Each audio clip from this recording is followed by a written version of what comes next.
Tonight's subject is the Spirit gives life. We are told that God is Spirit. Then we are told that in Him is life, and the life is the light of men. Then we are told in the book of John that Andrew found him, went and called his brother Peter, and said, "We have found him, of whom Moses in the law and also the prophets wrote." Well, who did he find, really? We have found him, the Spirit, who gives life. But let me share with you an experience of mine. But bear in mind as I tell you, that if anyone should ever say to you, "Look, here is Christ," or "There he is," do not believe him. Don't believe him for the simple reason, when you find him, you are like him. Yet, one who has found him can bring you to him. But do not let him point to anyone other than yourself who is the Christ. No matter who he is, how wise he seems to be, how powerful he is, don't believe him. There is no being in the world outside of self that you ever find as Christ. But you will find him, and when you find him, you are just like him. That's the face he wears. Your face raised to the nth degree of beauty and majesty. But your face. Here in him is life, and this life is the light of men. By him all things were made, and without him was not anything made that was made. Not anything, regardless of what it is. 12 years ago, back in New York City, I tasted of the power of the age to come. That power that you and I will share together as one when we're all awake. It's a fantastic power. But since that day, across the country, as I would tell the story of my experience of this power, one question was always asked. I was unable to answer that question save from speculation. But they did not wish me to speculate. Did I know from experience? And I did not know from experience.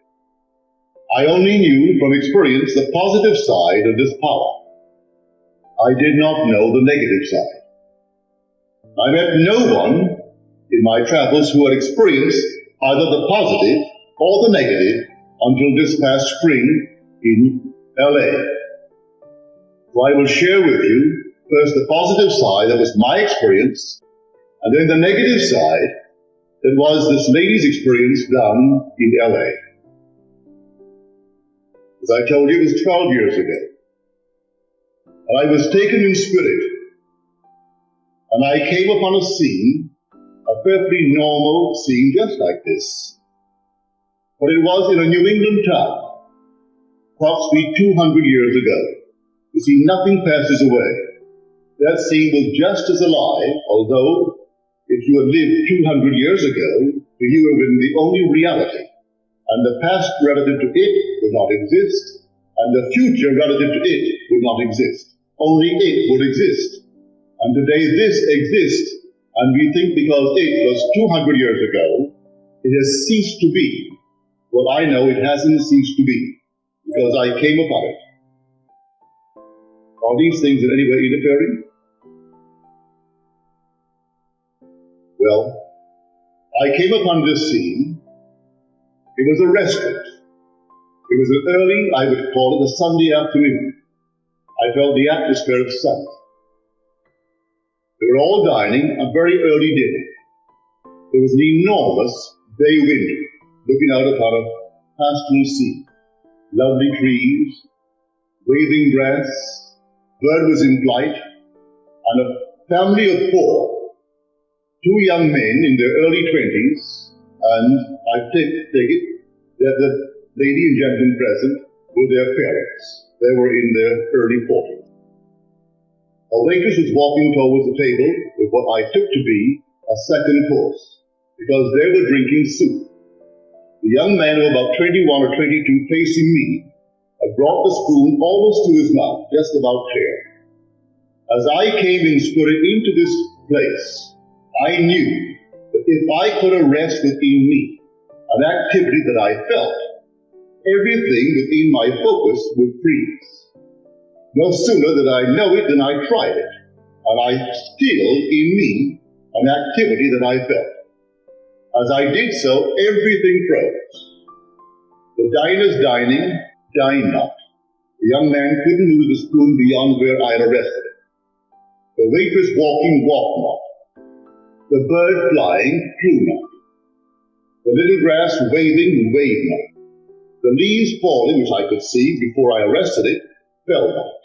And everything froze as though I came into amusement, and these things were suspended by invisible threads. It seemed that way. Then I investigated. I went close and looked at these people, and they seemed to me dead. They seemed to be not alive. They could have been made of clay. Everything was frozen. And then when I had satisfied myself that they were really dead, or they appeared to be dead, then I released within me an activity which I had frozen. As I released it, everything moved on in its course. The waitress walked, the young man completed the action of taking soup, the bird completed its flight, the leaves began to fall, the little grass began to wave once more, and everything once more became animated. Well, having had that experience, I realized that life was in me. That life was an activity of my own wonderful imagination. Well, the Bible calls it spirit. For he is spirit, and in him is life. Well, I discovered what life really was. I arrested an activity in me, and they were not alive. I released that activity in me, not in them, and they were once more animated. I reanimated the entire sea. I discovered that what we call laws of nature, like gravity, is only, I would say, is not really an absolute law, because were it an absolute law, the bird in flight should have fallen when arrested. The leaves should have continued. They should not really be suspended in space, but at least the bird in flight would have fallen, but it didn't. And the moment I released it, it continued in its flight to fulfill its purpose. I can see where the waitress would not fall. I can see where the 4 diners could be arrested and yet not in some strange way deny the law of gravity, but not the bird. However, as I saw it, my entire concept of life as I know it changed. So I told that story across the country in the major cities as I visited these cities. One question that is always asked is this: were the 4 diners aware of the fact that they were frozen? Was the waitress aware? Well, I couldn't answer. I didn't know. I only knew, as far as I'm concerned, they were dead. They were frozen, and they seemed not only to be inanimate, but to be devoid of any possibility of ever being animated, until I released it from within me. When I released that activity, which now I know to be life, they once more became alive. Well, this spring in LA, this couple, they live on the beach, in Malibu. And it's her custom to go walking every day on the sands. And this day in question, as she was walking, looking out to an animated ocean, and seeing people on the beach walking, and everyone the normal way of living. And suddenly, and these are her words, she said, Neville, suddenly, as I am watching the animated, not an angry ocean, but quite a live ocean, suddenly someone or something turned me off, and I was nothing. These are her words. The ocean was nothing. The people were nothing. Everything was nothing. I stood there aware of being nothing. Then whatever turned me off, or whoever it was that turned me off, turned me on again. And then once more I became someone, and the ocean something, and everything round about me once more became animated and something. Now I can answer that question based upon her experience. I had the positive experience of life in myself, for I arrested it and turned it on again. But I didn't know that when I arrested it and the 4 diners stopped and were still in their tracks, and the waitress was still, and the bird still, that they had the experience of being nothing. So now I know that that's our future, to actually taste of the powers of the age to come. Then it throws light on the great trial of history. For here is the embodiment of truth, the embodiment of life itself, but peeled low on our level. And he stands before the personification of reason in this world.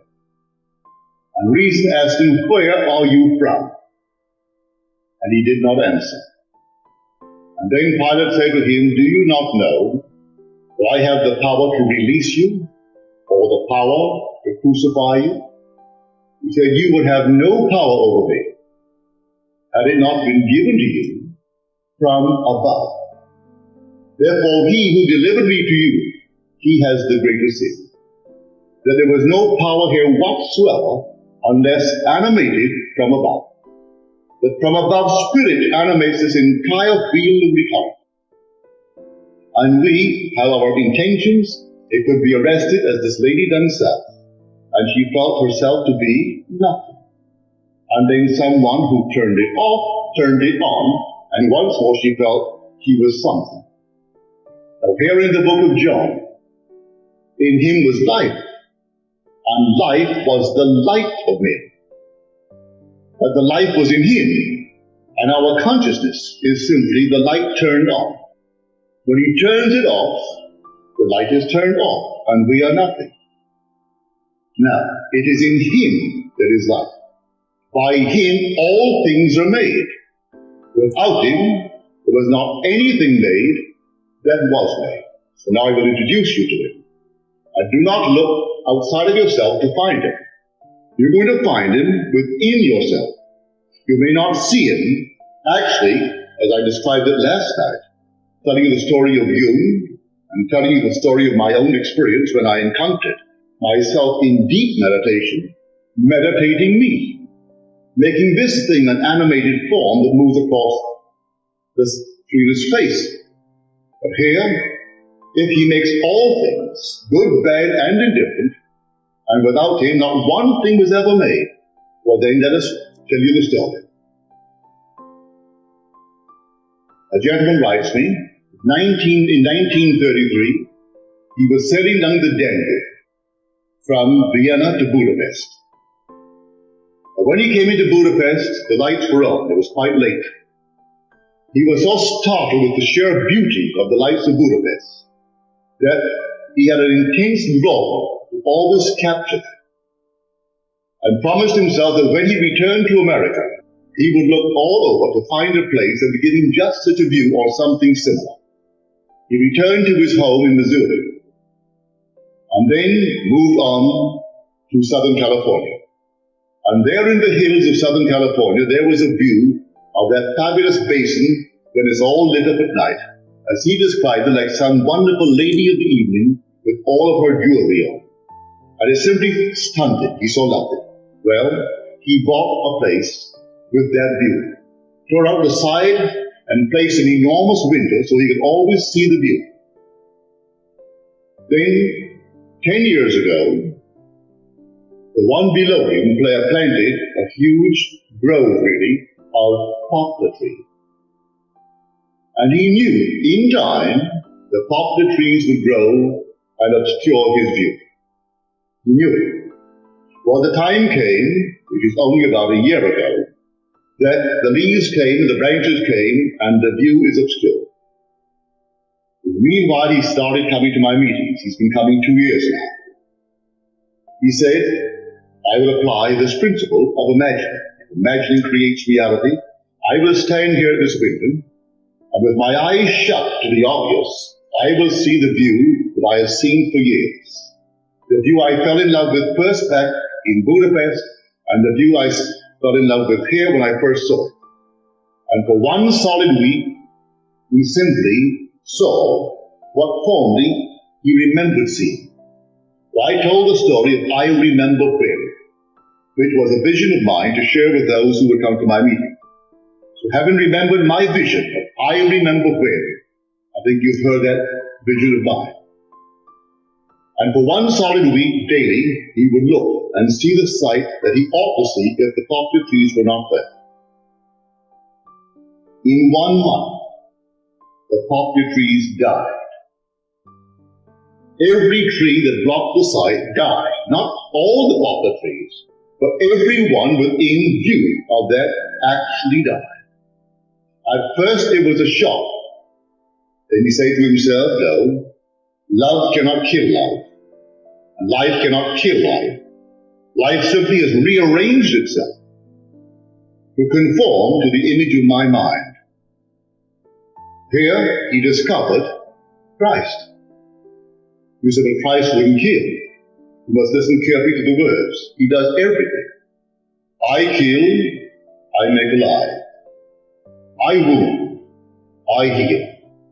I create the light, I form the darkness. I do all things. There is no God but God. If these things died before his very vision, well then they died. The man below had, for insurance purposes, to remove the trees. So he removed all the dead trees. Then he says, I had a cat. I loved the cat. The cat tore all my lovely rugs apart, and all of my lovely chairs apart. I really loved the cat.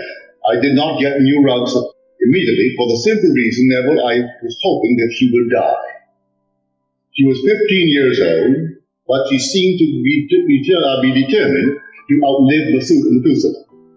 So here, the cat didn't die. He didn't want to kill the cat. He just wanted the cat to be trained. So he imagined the rug in the backyard, which the cat had never used. The cat was 15 years old, and he had that cat for 15 years. That the cat was on the outside, tearing everything apart from that rug. 3 days later, the cat went up and started using the rug instead of the carpets. Until the day she died, it never once came back and tore the rugs. But now he has found Christ, because in him is life. He took life from the trees and rearranged them. Here was a cat performing a certain action for 15 years. What a habit formed. And in 3 days that habit could be broken, and remain broken until she made her exit from this world. Well, a gentleman in the audience, when I told that story, it never occurred to him to try it until that moment when he heard the story. Well, he had a problem similar to the poplar tree, only they were not poplar trees. Seated at his dining room table, he used to feast upon a sea across a valley. And suddenly, the next door neighbor planted bamboo trees. The bamboos came and blocked off the entire side. He didn't tell his wife or the neighbor what he was doing, but he would physically seat himself at the table and then look off into space and remember what he could see before the trees grew. And he saw it clearly in his mind's eye. For one solid week, that's what he did. When he came home, beginning of the second week, his wife met him and said, do you know what has happened today? Our neighbor has removed all the bamboos. It was his urge. He thought he initiated the desire to completely change all the backyard and remove all the bamboo. He did not have to go next door to the neighbor and persuade him to do the gracious, decent thing as a neighbor. He didn't tell the wife also, because she might have done it. He simply sat there quietly and looked, and he saw what he would see if there were no trees there. So here are two. He found Christ, for only Christ can make a thing. Now a third party. He said, I have a little girl, 8 years old. I got thinking, I'm not doing enough for my child. I don't see her enough. I should spend more time with her. That was all that he said to himself. Then he said, I'm very fond of jet flying. So one day, I thought I would enjoy an imaginary flight. I found myself getting ready with my little girl and my wife. We were all getting ready to go off. We would go flying. But strangely enough, as we went through the door, only my little girl seemed to enter my imagination. She had never flown before, so I didn't drive the streets. I found myself right at the airport. I'm explaining to my little girl all the things about an airport. Incoming planes, departing planes, weighing all the baggage and all these things. Then instead of walking up the ramp, I found myself on the plane. I placed my little girl in my imagination at the window. Then I felt the takeoff. And here I am describing to her the things below on the ground, the buildings, the sights, all these things to her, and then I broke it. That was all. A month later, I say to my little girl, Lynn, Lynn, on April the 11th, it is Father's Day and Daughter's Day. Daughter's Day. So that day, you and I will spend together, just the two of us. What we will do, I don't know. But it said, came the morning of the 11th of April. And my wife is dressing, my little girl is dressing, I'm dressing. But it's just for Lynn and myself. But we went through the door together because my wife had a date with a beautician. And then we parted company and off I went to my car. I thought, now what will I do with Lynn for the whole day? Well, I will go and have breakfast first. And I'll take her to the beach. And following a lovely time at the beach, I'll take her to lunch. After lunch, I'll take her to the movies. So I got on the San Diego freeway. And there I am tearing down on the freeway when suddenly a feeling possessed me that I could not shake. And that feeling was to get over to the airport and take a jet to San Diego and go to the zoo. I went over to the airport, got on that jet with Lynn. Here I am in the San Diego Zoo. I'm almost at the end of my trip, and it dawned upon me what I had done in imagination. The very thing I had done, say, 6 weeks before, now comes to fulfillment, and I didn't recognize it when it happened. He found Christ. I hope by these stories, without tasting of the power of the age to come, you will recognize Christ in you. For it is Christ in you that is the hope of glory, not any Christ of history. So when you hear the word Jesus, do you make a mental image of a being outside of yourself? When you hear the word Jesus Christ, do you think of something on the outside that lived in time and space, as unnumbered tens of millions do? Then that's not He. You haven't found Him. When you find Him, you think of no one but that presence within you that brings everything into being in your world. He's always brought it, He's bringing it, and He always will bring it, and there is no other Christ. So when you hear the word, automatically check yourself. What do you think of when you hear the word Jesus Christ? If you make any mental image of another, other than yourself, you have a false image. Do not believe. So if anyone should ever come to you saying, look, here is Christ, or look, there He is, do not believe it. But in spite of that, unnumbered crowds who believe themselves good students of the Bible will jack you up on it and think that you are arrogant. And any claim on your part, but make no claim, is simply blasphemy. Yet there will never be another Christ in your life. So I can introduce you tonight to Him as Peter was introduced by Andrew. Andrew found Him first. Andrew discovered what he did to discover the creative power within him. Who knows, it's not recorded. What Philip did to discover it and to bring Nathaniel to it, it's not recorded. But it is told in story form. And man, in a strange way, has misunderstood the story. And now he calls the grand parable history. It isn't history, it's divine history, where this thing really comes into being in us. As He comes in us, we test Him. Come test yourself and see. Do you not realize that Jesus Christ is in thee? Unless, of course, you fail to meet the test. For these three met the test. Unnumbered hundreds across the country are meeting the test. They may go back through habit and find, well, maybe some other comfort, or some greater comfort in the believing of another. I ask you to find Him this night, trust Him this night, and take any problem in your world and exercise the Christ in you before you taste of the power of the age to come. And see if He doesn't bring that thing into your world. For by Him all things are made. Without Him there is nothing made that was made, nor will there anything be made tomorrow by any other power. The only power in the world is Christ. In Him is life, and that light is the light of men. And you will one day have the experience of shutting it off and watching people stand still. And if you remember tonight's message, you will know that they are saying within themselves, I am nothing. Absolutely nothing. As they have become aware of what was animated, and it is nothing. And then you will turn it on again, and all will move as they intended before you close it off. And that's the whole vast world in which we live.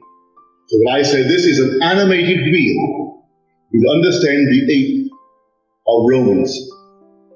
We were made subject unto futility, not willingly, but by reason of the will of Him who subjected us in hope, that the creature will be made free or set free from this bondage to corruption and obtain the glorious liberty of the children of God. When that something is set free in man, he joins the heavenly host and he is one with it. And tomorrow you and I will actually be controlling and animating this wheel. It goes on forever until that moment in time when one is ripe to be awakened and be detached from it. Another moment, another one detached from it. And we are the ones who will be doing it. Before we are actually detached from it, we taste of this power of the age to come.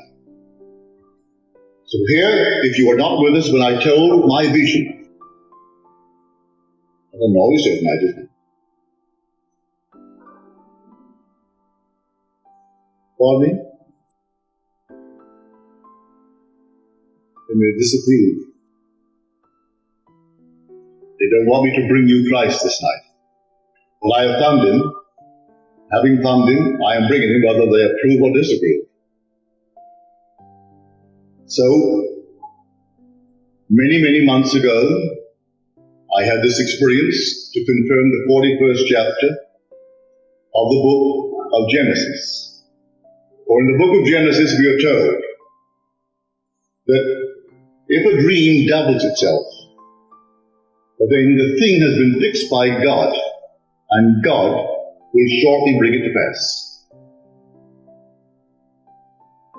And this is what happened to me. Again, I felt myself move in the Spirit and move back in time. Not that far back, 200 years, but only say to the turn of the century. I found myself in this interior of a palatial home that used to dot Fifth Avenue at the turn of the century. These 60, 70, 80-room mansions. As I entered, there were 3 generations present. One invisible, but he dominated the entire household. The 2 generations that were visible were discussing this invisible one who they referred to as grandfather. The grandfather had this system. He would stand on an empty lot. And while standing on an empty lot, he would say, and paint the most wonderful word picture as he said it, I remember when this was an empty lot. And then he would paint the most fantastic word picture of his desire for that lot. And paint it so vividly that they all saw what he saw and produced in words. It was that concept of life that made a fortune for him. It was that fortune that the 2 generations were now enjoying. But they didn't know his secret. They only told it as a story. When I came back, the whole thing was so vividly impressed upon my mind that I wrote it out. Having written the whole thing out, I returned to bed to re-dream the entire dream, with one exception. In the second dream, as I entered the mansion, seeing the same people, I was grandfather. When I turned to the 2 generations present, and I would tell them, I remember when this was an empty lot. And then I painted the word picture of my desire for that lot. So I told that story to the audience in LA. I tell them no matter where I go. For it means it is a true vision when the thing is double, as told in the 14th verse of Genesis. So on the strength of that, many now are taking that system, as it were, by saying to someone or saying of someone, I remember when they were unemployed. If today they are unemployed, within their mind's eye, I remember when he was unemployed. If I remember when he was, I am implying he is not now. I remember when he didn't make 10,000 a year. If I say I remember when he didn't make 10,000 a year, I am implying he makes in excess of 10,000 now. If I want to push it up, I can say I remember when he did not make 20,000 a year. That would imply his income is in excess of 20,000 a year. I remember when he was just a weakling. I am implying he is not a weakling any longer. So you can take this technique and apply it to anything in the world. I remember when she was madly in love with one that I disapproved of. I remember when I couldn't even raise the question because she would not listen to me. And her father and I disapproved completely. Well, after all, it was her love affair. And so, what could I do about it? But I remember when that was a problem. Therefore, it's no longer a problem. You can take this same attitude towards every problem in the world and bring about the solution. I remember when he had, and you named it. If I remember when he no longer has it. And you can do this with everything in the world.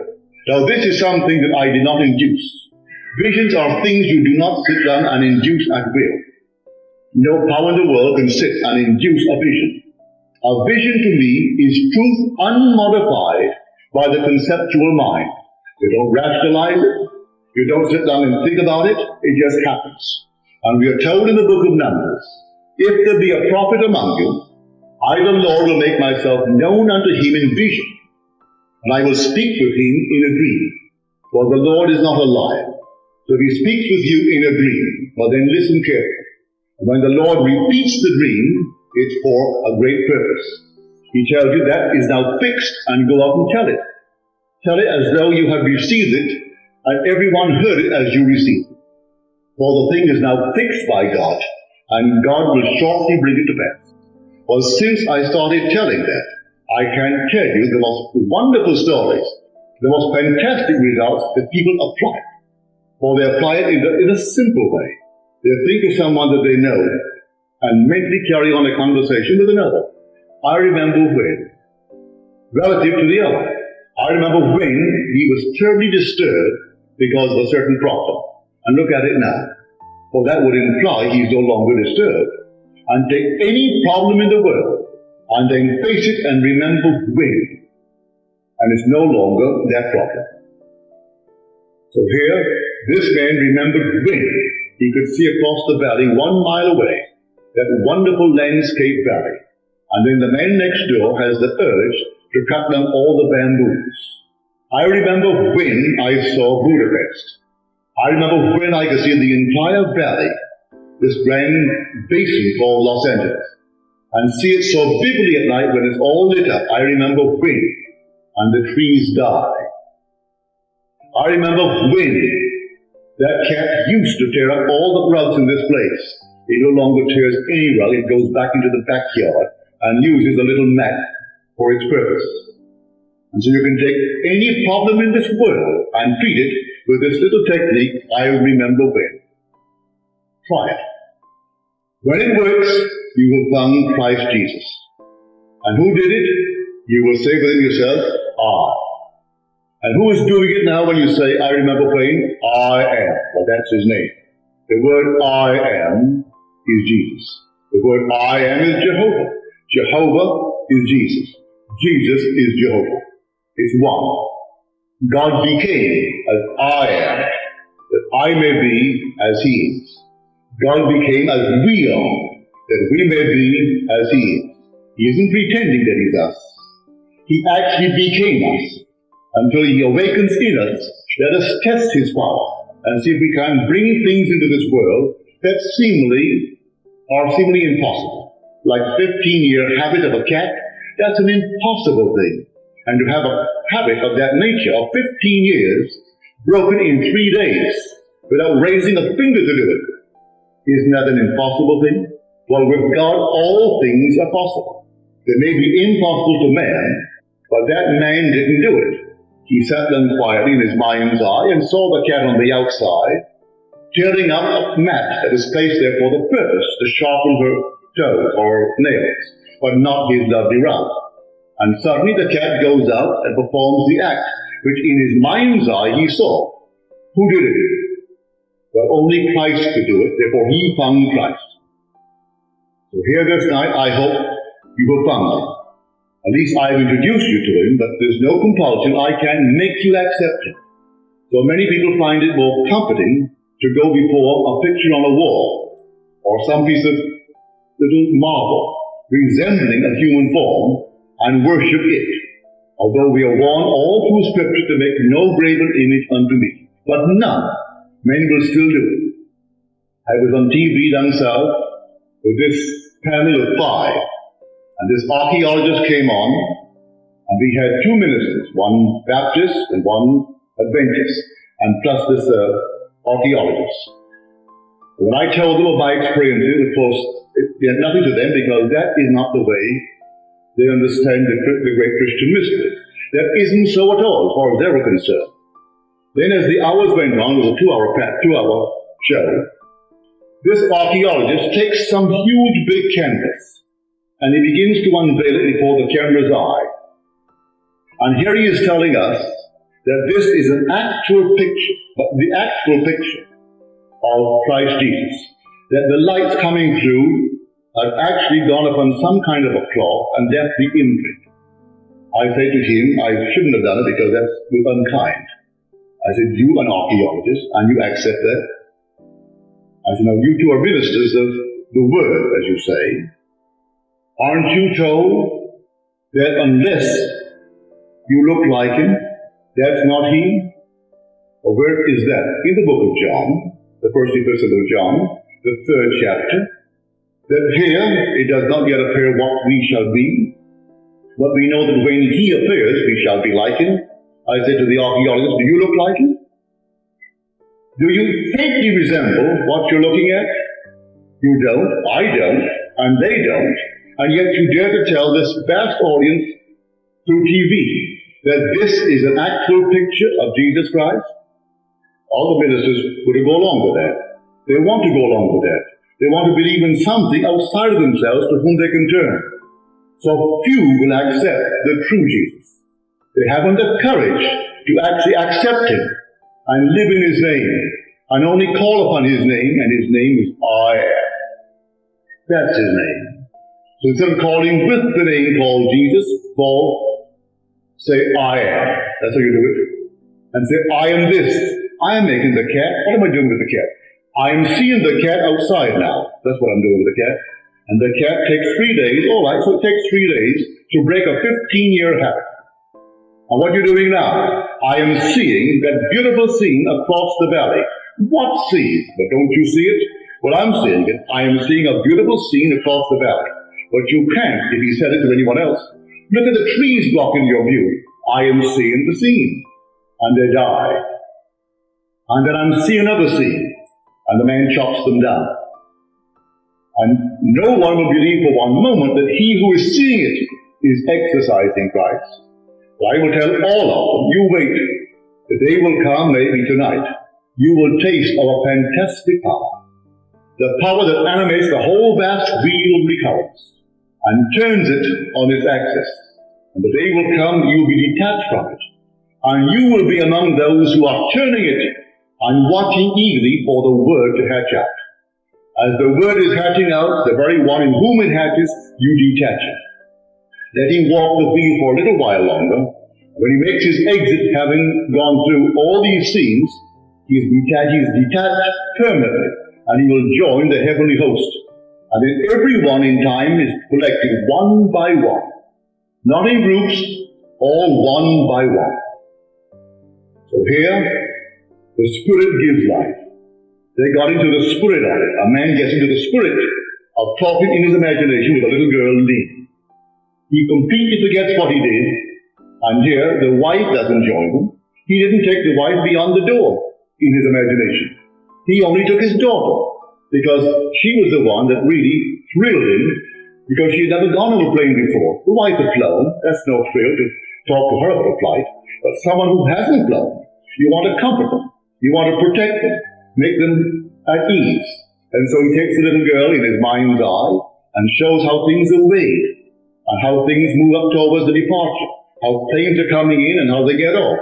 And then when you get aboard, if I had a little girl, 8, I'd put her next to the window and explain all the things below to her, to comfort her. That's what he did.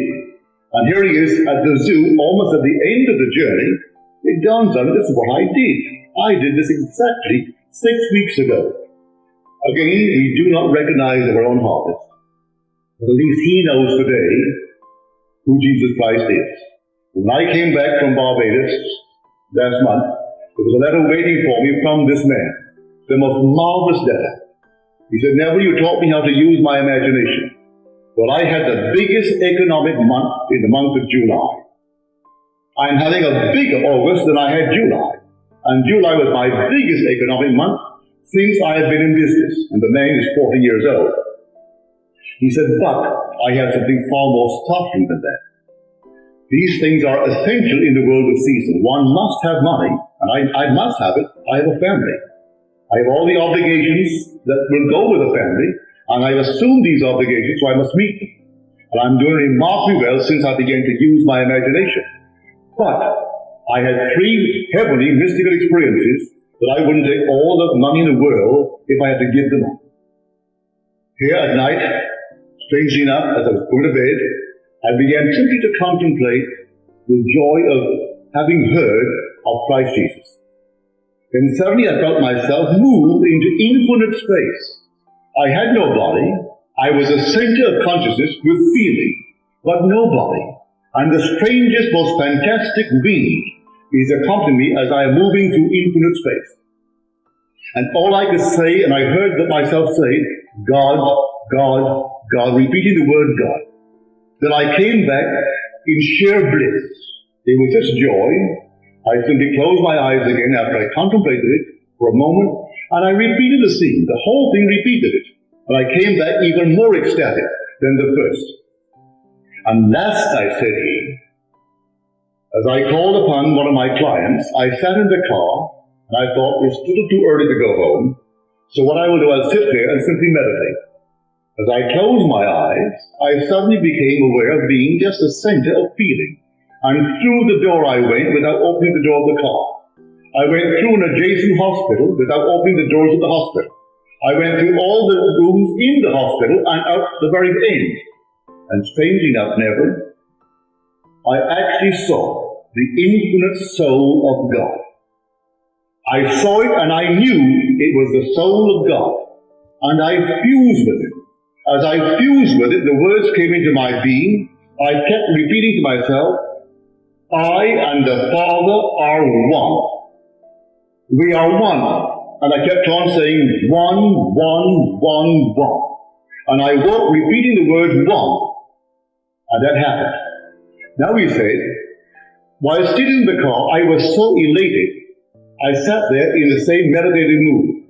And suddenly before me came a flame, contained in what would be the area of an automobile tire. A flame that is consuming nothing, burning but without consuming anything. And suddenly, out of nowhere, who approached? Moses approached. And I knew it was Moses. He approached, clothed in a tan robe, and looked into the fire. And then to the right came Abraham, clothed in a white robe. And then came Paul.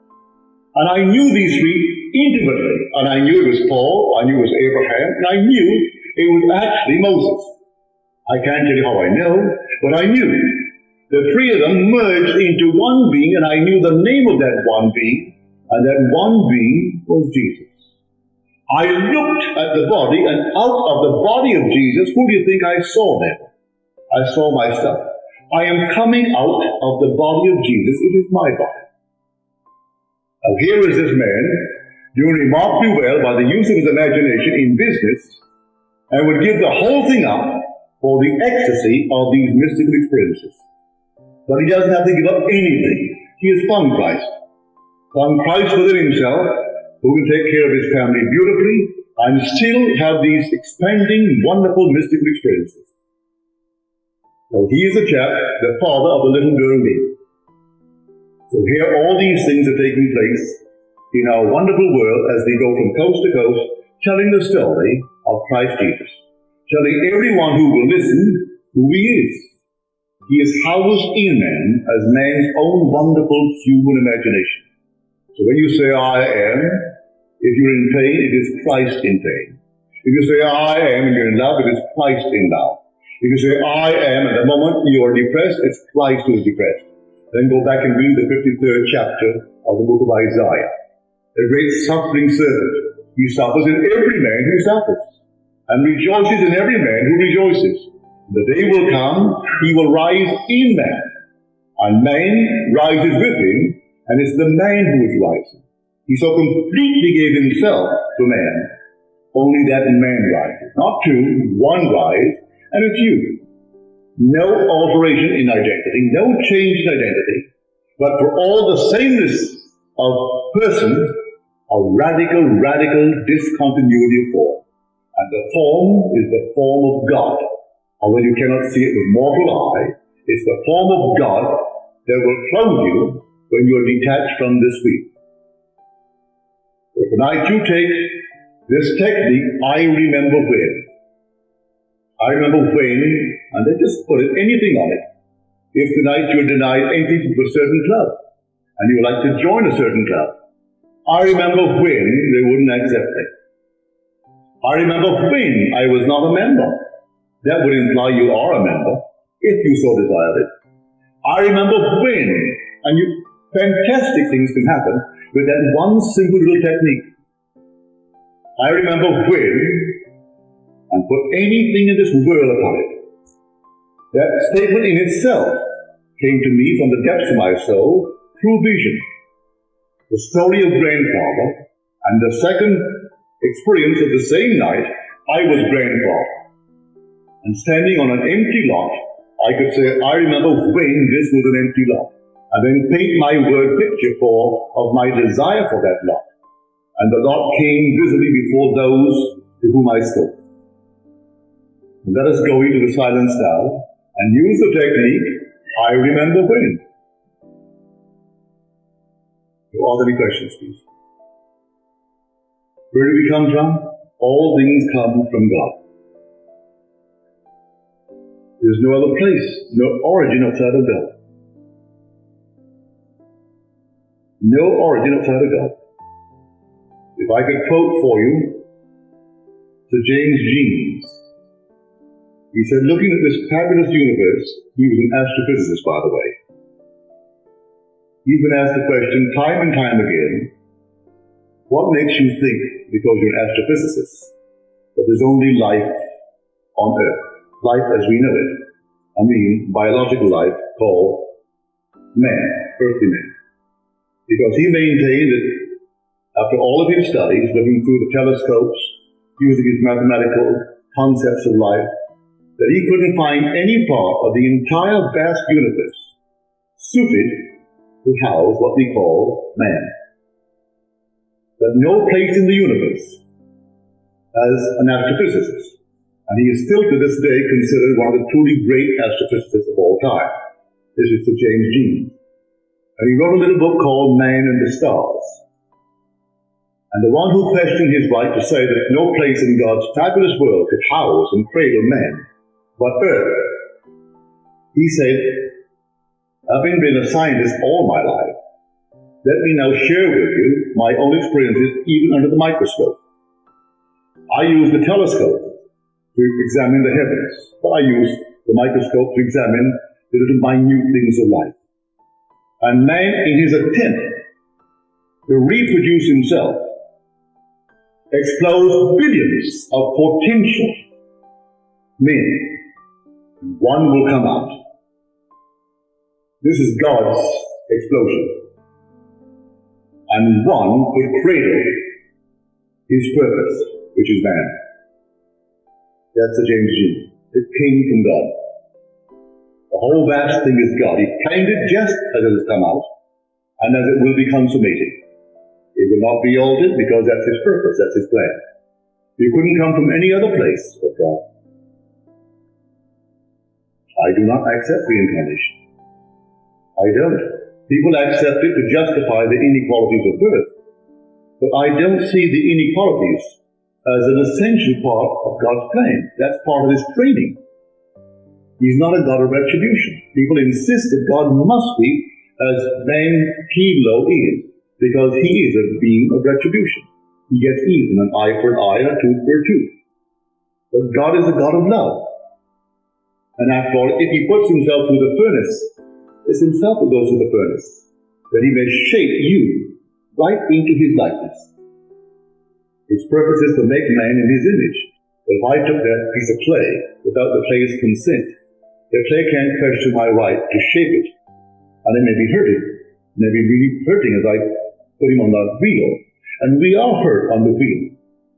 But when we come out, we are God, endowed with life in ourselves. I'm talking to you as the same clay that you are. And I can tell you, as I stand here, I have tasted of the power of the age to come. The promise that in him is life, as the Father has life in himself, so he has granted the Son also to have life in himself. So when I am designated Son of God by reason of my resurrection from the dead, as I am told in the book of Romans, well then I will have complete life in myself. Before the whole is complete, I have tasted of it. I know what it is to stop the wheel, at least a section of it, and start it again. Well, that is our destiny, to have life in ourselves as our Father has life in himself.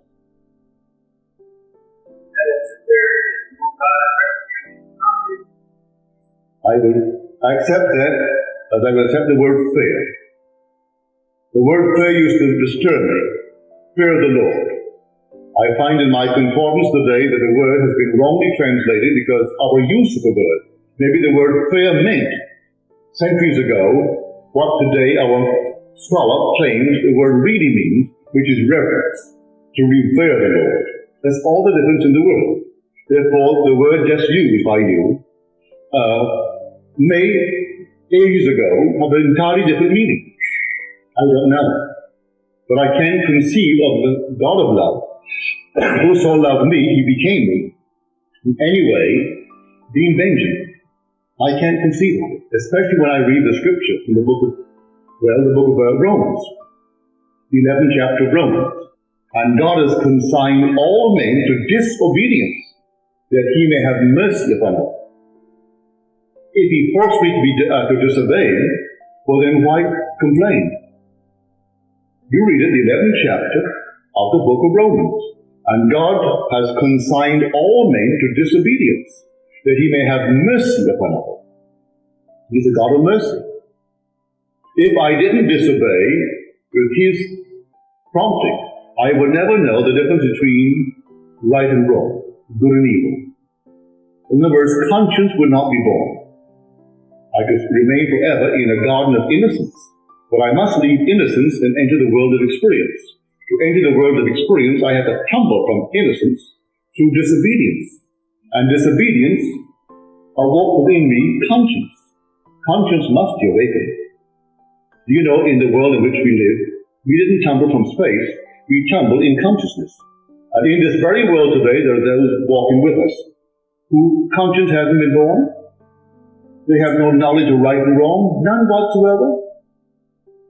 In little Barbados, where I was just a few months ago, my nephew sat on the jury, and a man is on trial for an obvious theft.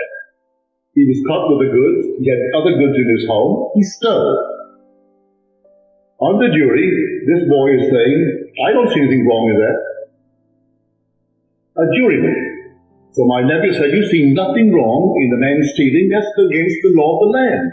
You're here because you promised when you took the oath that you would uphold the law of the land. And that's the law of the land. I see nothing wrong in it.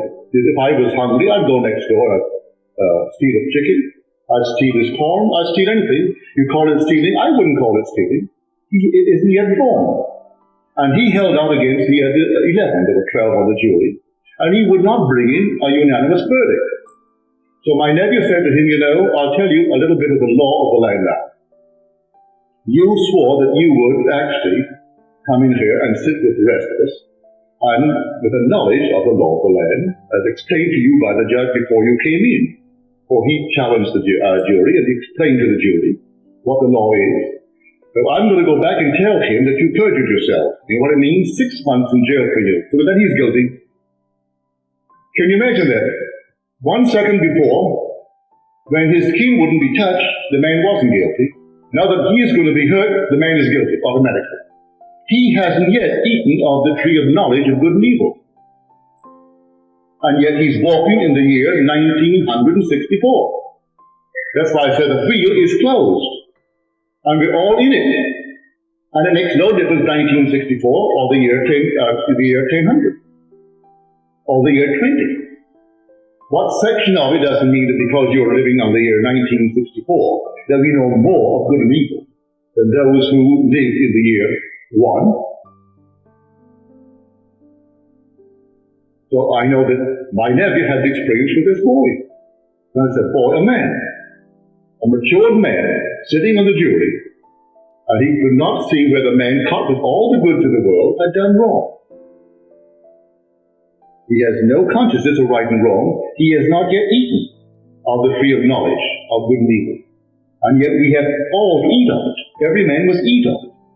That conscience may be born.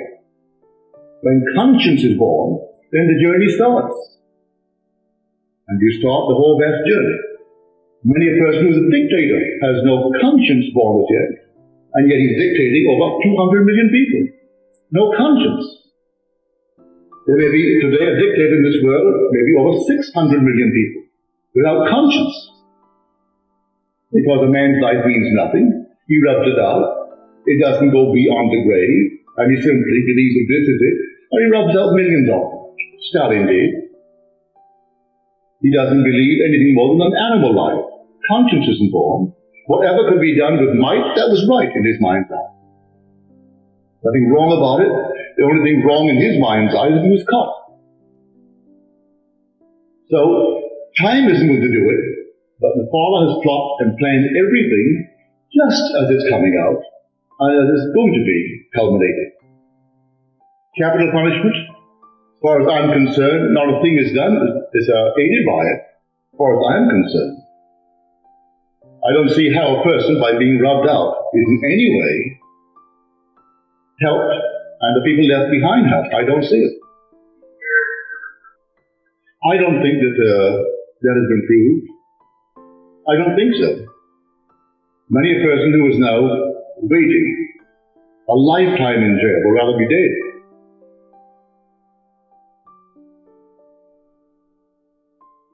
First of all, lady over here first.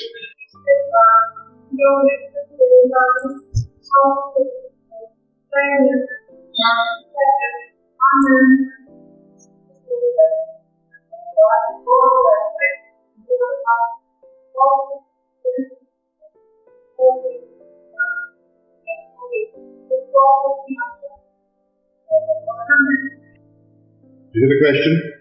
If I don't accept reincarnation, one who is born with a hunchback or deformed in any way would prove an unjust God. By that, to me, God plays all the parts.